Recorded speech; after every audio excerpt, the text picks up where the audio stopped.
کڑا خیال رکھو اپنے ذاتی باغ کا، اور یہ جو تمہارے دل کی دنیا ہے، یہ تمہاری روح کی زندگی ہے، اس کا محاسبہ کرتے رہو۔ نبی کریم علیہ السلام نے فرمایا اپنا حساب خود کر لو قبل اس کے کہ تمہارا حساب کیا جائے۔ اپنا حساب، ہم ساری دنیا کا حساب کرتے پھرتے ہیں، کوئی کہاں سے کماتا ہے کہاں کھاتا ہے، پر اپنا حساب حضور نے فرمایا حساب کر لو قبل اس سے کہ تمہارا حساب۔ مولا علی فرماتے ہیں نماز پڑھ لو قبل اس کے کہ تمہاری نماز پڑھی جائے۔ اپنا محاسبہ کریں، تھوڑا سا نا اوپر دائیں بائیں دیکھنے کی بجائے تھوڑی سی گردن جھکا کے نا، درویش کہتے ہیں برے بندے نو میں لبن ٹریا تے جگ تے ملیا نہ کوئی، اپنے اندر چاتی پائی تے میتھوں برا نہ کوئی۔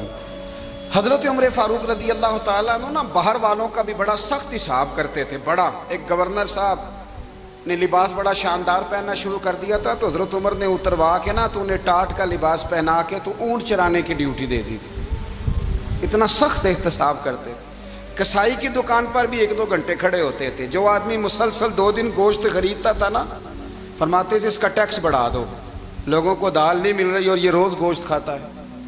حضرت فاروق اعظم اس کو جزیہ کہا جاتا تھا، یا کچھ اور معاملات ہوتے تو بڑھا دیتے تھے۔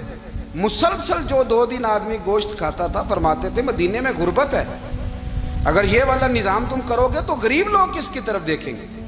لیکن اس سے زیادہ بڑھ کر جو ان کی زندگی کا معیار اور سٹیٹس تھا وہ یہ تھا کہ اپنے گھر کا خاص خیال رکھتے، خاص توجہ کرتے۔ ملک شام سے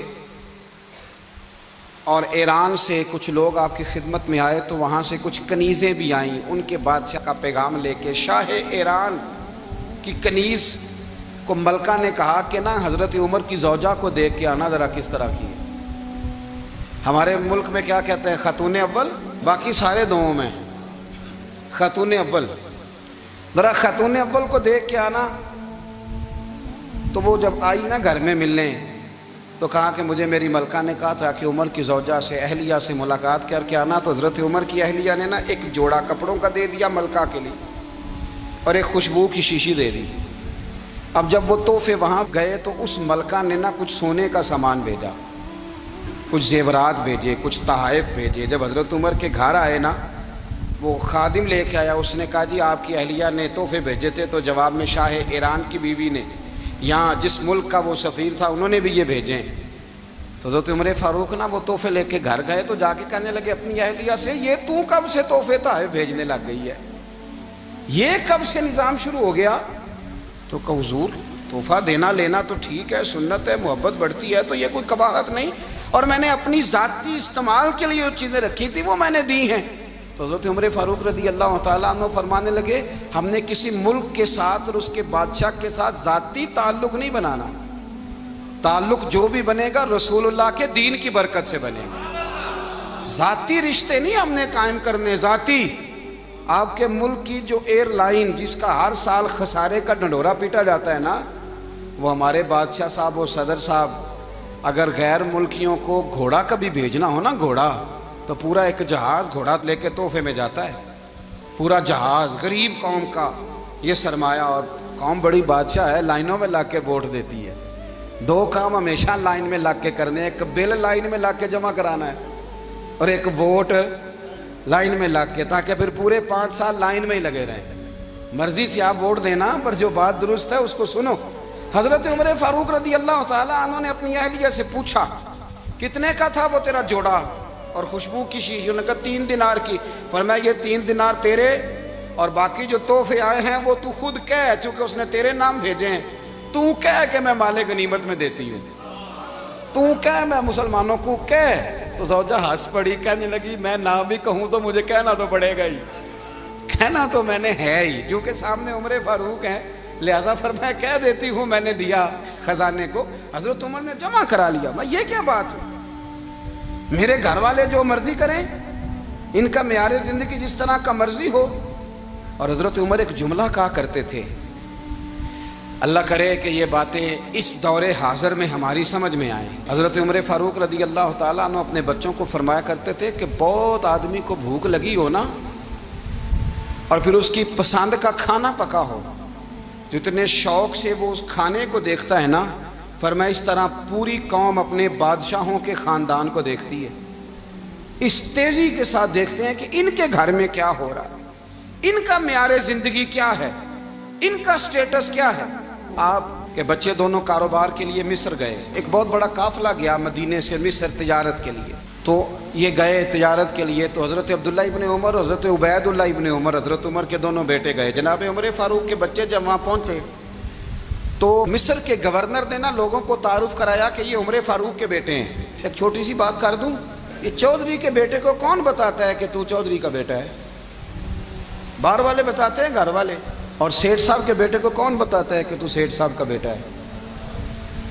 اور مالک کو کون بتاتا ہے کہ تو مالک کا بیٹا ہے اور یہ کرایہ دار ہے؟ یہ کون بتاتا ہے؟ یہ سوچ ہم دیتے ہیں بچوں کو۔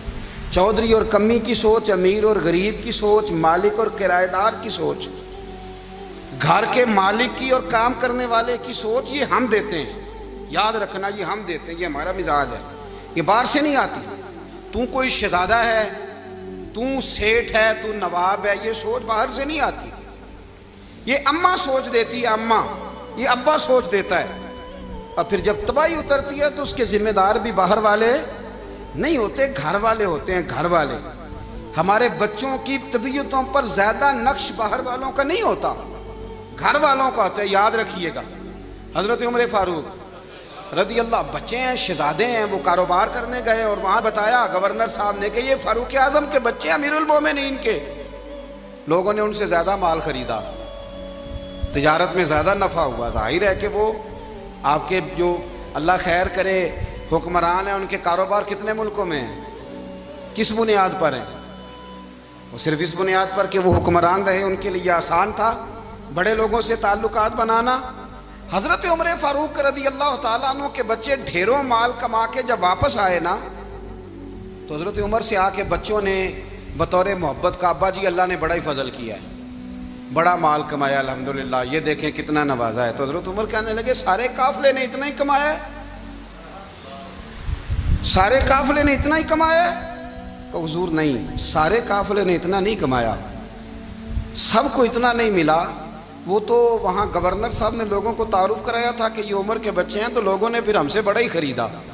تو حضرت عمر فرمانے لگے ٹھیک ہو گیا، میں بات سمجھ گیا، اس طرح کرو، جو تمہاری اصل زر تھی نا، جو راز تھی، وہ رکھ لو اور باقی سارا مال مال خزانہ میں جمع کرا دو، اس لیے کہ یہ تم نے تجارت نہیں کی، یہ تم نے اپنے باپ کا نام بیچا ہے، یہ تم نے امیر المومنین کے بیٹے ہونے کا فائدہ اٹھایا ہے۔ فرمایا یہ تمہارا نہیں حق، یہ مسلمانوں کا ہے، اس لیے کہ یہ مال تم نے محنت سے نہیں کمایا، یہ باپ کی کرسی کا فائدہ اٹھایا ہے۔ اور فرمایا اگر تم نے مال جمع نہ کرایا تو میں مال بھی لے لوں گا زبردستی اور کوڑے بھی ماروں گا، ڈبل سزا دوں گا، مرضی سے جمع کراؤ گے تو کوڑوں سے بچ جاؤ گے۔ بڑے بیٹے نے تو جمع کرا دیا، تو چھوٹا تھوڑا پریشان ہوا، تو حضرت عبداللہ ابن عمر چھوٹے بھائی کا ماتھا چوم کے کہنے لگے بیٹے چپ کر کے جمع کرا، یہاں بھی فخر کر کے ہم عمر کے بیٹے ہیں، اور قیامت میں بھی فخر کریں گے کہ ہم فاروق اعظم کے بیٹے ہیں۔ یہاں بھی ناز کریں گے اور وہاں بھی ناز کریں گے کہ عمر کے بچے ہیں۔ ہمارے باپ نے خود بھی حلال ہی کھایا ہے، اور جب ہماری کمانے کی باری آئی ہے تو ہمیں حکم بھی حلال کھانے کا دیا ہے۔ بھائی ہمارا مزاج نہیں، بچہ جب لے کے آتا ہے 2 لاکھ روپیہ تو کبھی پوچھے کہاں سے آیا ہے؟ جب وہ پہلے دن غلط دوستوں کے پاس جا کے بیٹھتا ہے تو کبھی نکالا ہے گھر سے اسے؟ یہ بہت سارے خمیازے ہمیں اس لیے بھگتنے پڑتے ہیں کہ ہم ابتدا میں سوراخ بند نہیں کرتے، جب اس میں شگاف پڑ جاتا ہے، سیلاب آتا ہے تو ہمیں ہوش آتی ہے۔ حضرت عمر نے اپنے گھر میں نگرانی رکھی، کڑی نگرانی، زیادہ نماز گھر میں پڑھتے تھے حضرت عمر، نفلی نمازیں زیادہ کیوں بلا؟ میرے اساتذہ مجھے حکم دیتے تھے کہ فرض نماز کے علاوہ نمازیں گھر میں پڑھنا، بچوں کو عادت پڑے گی، ذوق پیدا ہوگا، ان کو پتہ چلے گا کہ ہمارے گھر میں 5 وقت کوئی اور کام بھی ہوتا ہے۔ بھائی یاد رکھیں کہ آپ نے اگر سجدہ کرنا ہے تو بچہ لیٹ جائے گا، اسے پتہ کوئی نہیں سجدہ کیا ہے، لیکن جب گھر میں کبھی قرآن ابا جی کھول لینا، میں اکثر کہتا ہوں جب ابا جی کا موڈ بن جائے نا لیکچر دینے کا، وہ گھر میں شروع ہو جاتے ہیں، کہتے ہیں آپ لوگ نماز نہیں پڑھتے اس لیے میرے کاروبار میں برکت کوئی نہیں، تم سویرے قرآن پاک نہیں کھولتے تو میں تباہ ہو گیا ہوں۔ تو میاں آپ نے کب گھر میں قرآن پاک کھولا تھا؟ آپ نے کب نماز پڑھی؟ آپ نے کب گھر کے اندر اللہ رسول کا ذکر کیا تھا؟ آپ نے کب حدیث چھیڑی؟ آپ نے بھی تو گھر کے اندر جب بھی آپ آئے ہیں تو آپ نے وہی کچھ کیا ہے جو دنیا دار کرتے ہیں۔ آپ بھی تو اپنا موبائل لے کے الگ کونے میں بیٹھ گئے. آپ نے بھی تو کہا ہے کہ اب تمہارے چینل ختم, اب میری مرضی والا چلے گا. تو جو آپ نے کیا ہے بچے بھی وہی کام کریں گے. آپ نے بھی گپ شپ لگائی ہے تو وہ بھی لگا رہے ہیں. یہ سمجھ لیں جو کام آپ کریں گے آپ اپنے بچوں کی سیرت میں اس کا جلوہ دیکھ لیں گے. بڑی پکی سی بات ہے کہ آپ کو بچے کی عادتیں دیکھ کے سمجھ آ جائے گی کہ میں بھی یہی کرتا تھا اور یہ بھی.